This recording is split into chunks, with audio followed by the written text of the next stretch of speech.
Let's try to solve this problem.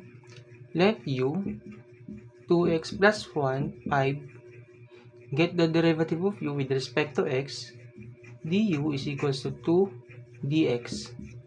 We can divide this by 2, cancel, 2. Now, substitute to the integral, 1 over u, du over 2.